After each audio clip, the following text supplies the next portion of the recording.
Hello अस्सलाम वालेकुम। मैं हूँ सिद्रा और आप देख रहे हैं मेरा YouTube channel art bye Sidra.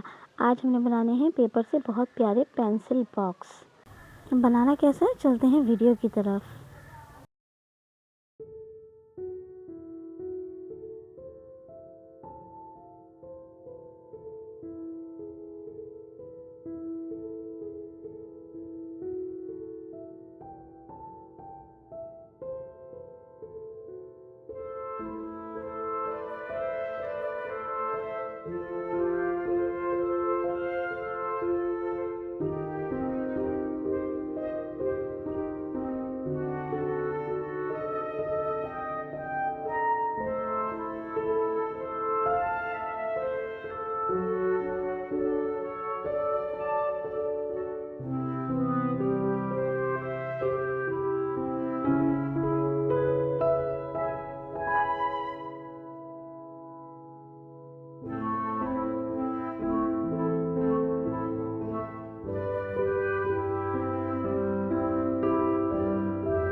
मेरा पेंसिल बॉक्स तैयार हो गया है। मैंने इसके अंदर एक्रेलिक मार्कर रखूँगी मैं, और इस तरह से मैंने इसको बंद कर देना है।